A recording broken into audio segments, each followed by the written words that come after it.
Hello and namaste everyone. Welcome to our channel ICT Friend. आज हामी new रोडको ताम्राकार कम्प्लेक्समा छौं। आज हामी हवाईको नयाँ लेटेस्ट फोनहरुको रिभ्यू गर्नेवालामा छौं। मेरो हवाई फोन एकदम फेभरेट किन छ भने यो फोनको स्टाइलिङ, प्रिमियम लुक्स, यसको स्पेसिफिकेसन र बजेट फ्रेन्डली यो सबै भएका कारणले हवाई फोन अहिले सेकेन्ड लार्जेस्ट फोन भएको छ वर्ल्डमै। अगस्त 2018 देखि एप्पललाई रिप्लेस गरेर हवाई अहिले सेकेन्ड लार्जेस्ट म्यानुफ्याक्चरर भएको हो। अब केही समयमै यो फर्स्ट हुन पनि सक्नेछ। सामसङलाई रिप्लेस गर्न कति टाइम लाग्छ, कति बजेट फ्रेन्डली हुन्छ, कतिको आफ्नो क्वालिटी आफ्नो उहरू यसले बढाउन सक्छ। आज हामी तीनटा फोनको रिभ्यू गर्नेवाला छ। एउटा हो नोभा 3i, एउटा वाई म्याक्स, एउटा Y7 Pro। So let's start. अब मोबाइललाई अनबक्सिङ गरौँ हैन। अब माथिको यो कभर निकालौँ फर्स्टमा चाहिँ, अनि यो माथिको प्लास्टिक कभर निकालौँ। तपाईले देख्न सक्नुहुन्छ हैन, चारवटा AI क्यामेरा छ, 6.3 इन्च डिस्प्ले छ हैन, अनि 4GB र्याम अनि 128GB रोम छ। यसमा चाहिँ किरिन 710 प्रोसेसर छ हैन। फोनको फिनिसिङ चाहिँ एकदम राम्रो छ हैन। मेटालिक फ्रेम र ग्लासमा एकदम राम्रो लुक्स दिन्छ मोबाइललाई। अब हेरौँ, यहाँ भित्र टिपियु कभर छ, एउटा ब्याक कभर, अनि सिम इजेक्टर, अनि त्यसपछि माइक्रो USB केबल, अनि non fast charging adapter 5V 2A को छ हैन। त्यस फास्ट चार्जिङ चाहिँ छैन यसमा। अनि त्यसपछि गुड लुकिङ नै इयरफोन छ भन्दा भन्छ, राम्रै छ। अनि त्यसपछि IMEI नम्बर, वारेन्टी कार्डहरू, गाइडहरू चाहिँ त्यही भित्रै छ, कभरभित्रै। अब चाहिँ मोबाइलको फ्रन्ट प्लास्टिक पिल अफ गरौँ हैन, अनि पछाडिको पनि प्लास्टिक निकालौँ। तपाईले देख्न सक्नुहुन्छ एकदम प्रिमियम, एकदम राम्रो, के भन्छ एकदम स्मुथ डिजाइन। अहिलेको एकदम भन्छ नि नयाँ टेक्नोलोजी युज गरेर ग्रेडियन्ट कलर चेन्ज हुने हैन।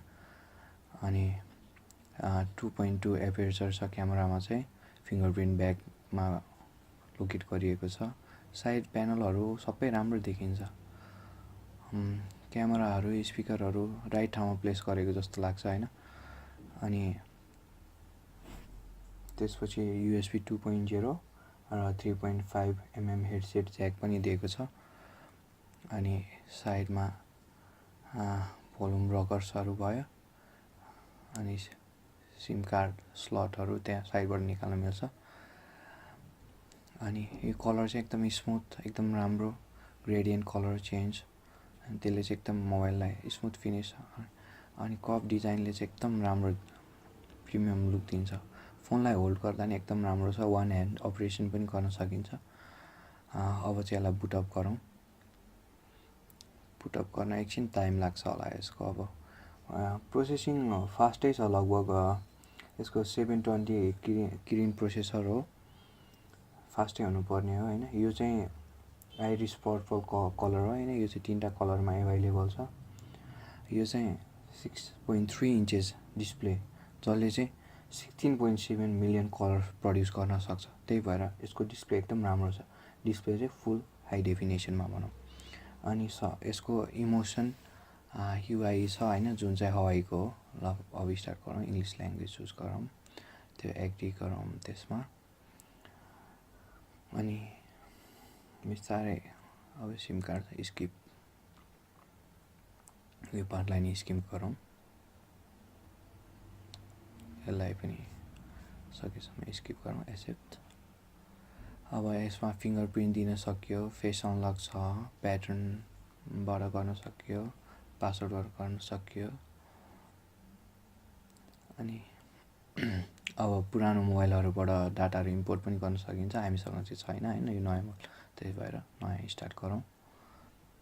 As well you can see display चाहिँ एकदम राम्रो छ। सेटिङमा जाउँ। अब सिस्टम, अब फोनको बारेमा हेरौँ। Phone Nova 3i EMUI version चाहिँ 8.2 हो। इमोसन UI भनेको थिम। एन्ड्रोइड भर्जन 8.1, अनि CPU Kiren 710 RAM 4GB। Display हेर्न सक्नुहुन्छ, आई कम्फर्ट अन अफ गर्न सकिन्छ। यदि नच मन पर्दैन भने नच हटाउनै सकिन्छ, राख्न पनि सकिन्छ होइन। त्यो बोथ अब नच मन नपर्नेलाई नच हटाउन सकिन्छ, राख्न मन लाग्नेलाई राख्न सकिन्छ। त्यसपछि जाउँ सेक्युरिटीमा। त्यसपछि हामी जाउँ फिङ्गरप्रिन्टमा। फिङ्गरप्रिन्ट चाहिँ पछाडि प्लेस गरिएको छ, सजिलै पुऱ्याउन सकिन्छ आफ्नो हातलाई पछाडि होइन। अब सेट गर्नको लागि पहिला पिन राख्नु पर्यो पहिला, अनि अब अनलक मेथडमा 4 डिजिट पिन राख्न सक्यो है।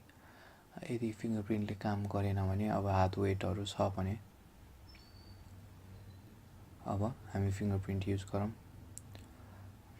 फिङ्गरप्रिन्ट चाहिँ फास्टै टिप्दो रहेछ है, अरू मोबाइलभन्दा अलिक फास्टै जस्तो लाग्यो। फास्ट नै छ, फास्ट नै रिड गर्छ। आइफोनहरूको चाहिँ के देखेको छु प्रब्लम भने फिङ्गरप्रिन्ट राख्यो कहिले टिप्दै नै हुँदैन हुने होइन, यसमा चाहिँ फास्टै भएको देखेँ मैले।